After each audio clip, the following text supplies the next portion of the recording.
எண்ணாகம புஸ்தகம் 16வது அதிகாரம் 36வது வசனத்திலிருந்து. பின்பு கர்த்தர் மோசேயை நோக்கி, அக்கினிக்குள் அகப்பட்ட தூப கலசங்கள் எடுத்து அவைகளில் இருக்கிற அக்கினியை அப்பாலே கொட்டி போடும்படி ஆசாரியனாகிய ஆரோனின் குமாரன் எலெயாசாருக்கு சொல்.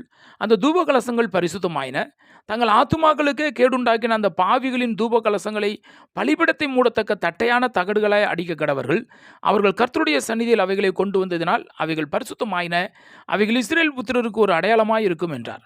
அப்படியே ஆசாரியனாகிய எலெயாசார் சுட்டரிக்கப்பட்டவர்கள் கொண்டு வந்திருந்த வெண்கல தூப கலசங்கள் எடுத்து ஆரோனின் புத்திரராயிராத அந்நியன் ஒருவனும் கர்த்தருடைய சந்நிதியில் தூபம் காட்ட வராதபடிக்கும், கோராகை போலும் அவன் கூட்டத்தாரை போலும் இராதபடிக்கும், இஸ்ரவேல் புத்திரருக்கு ஞாபக குறியாய் இருக்கும் பொருட்டு கர்த்தர் மோசே கொண்டு தனக்கு சொட்டபடியே அவைகளை பலிபீடத்தை மூடும் தகடுகளாக அடிப்பித்தான்.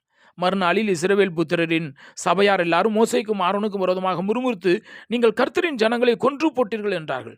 சபையார் மோசேக்கும் ஆரோனுக்கும் விரோதமாக கூடி ஆசரிப்பு கூடாரத்துக்கு நேரே பார்க்கிற போது மேகம் அதை மூடினது, கர்த்தரின் மகிமை காணப்பட்டது. மோசேயும் ஆரோனும் ஆசரிப்பு கூடாரத்துக்கு முன்பாக வந்தார்கள். அப்பொழுது கர்த்தர் மோசேயை நோக்கி, இந்த சபையாரை விட்டு விலகி போங்கள், ஒரு நிமிஷத்தில் அவர்களை அதமாக்குவேன் என்றார். அவர்கள் முகங்குப்புற விழுந்தார்கள். மோசே ஆரோனை நோக்கி, நீ தூப கலசத்தை எடுத்து பலிபீடத்தில் இருக்கிற அக்கினியை அதில் போட்டு அதன் மேல் தூப வர்க்கம் இட்டு சீக்கிரமாய் சபையினிடத்தில் போய் அவர்களுக்காக பாவ நிவர்த்தி செய். கர்த்தருடைய சந்நிதியிலிருந்து கடும் கோபம் புறப்பட்டது, வாதை தொடங்கிற்று என்றான். மோசே சொன்னபடி ஆரோன் அதை எடுத்துக்கொண்டு சபையின் நடுவில் ஓடினான். ஜனங்களுக்குள்ளே வாதை தொடங்கியிருந்தது. அவன் தூப வர்க்கம் போட்டு ஜனங்களுக்காக பாவ நிவர்த்தி செய்து செத்தவர்களுக்கும் உயிரோடு இருக்கிறவர்களுக்கு நடுவே நின்றான். அப்பொழுது வாதை நிறுத்தப்பட்டது. கோராகின் காரியத்தை நிமித்தம் செத்தவர்கள் தவிர அந்த வாதையினால் செத்து போனவர்கள் 14,700 பேர். வாதை நிறுத்தப்பட்டது. அப்பொழுது ஆரோன் ஆசரிப்பு கூடார வாசலுக்கு மோசேயினிடத்தில் திரும்பி வந்தான். எண்ணாகம புஸ்தகம் 17வது அதிகாரம்.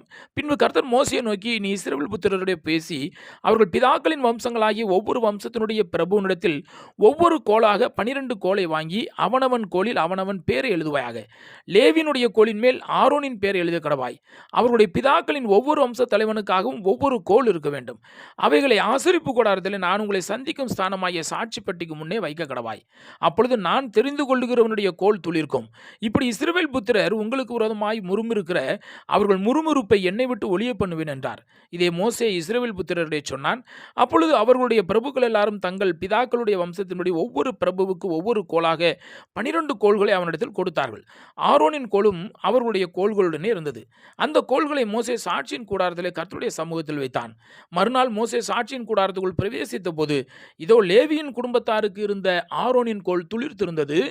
அது துளிர் விட்டு பூ பூத்து வாதுமை பழங்களை கொடுத்தது.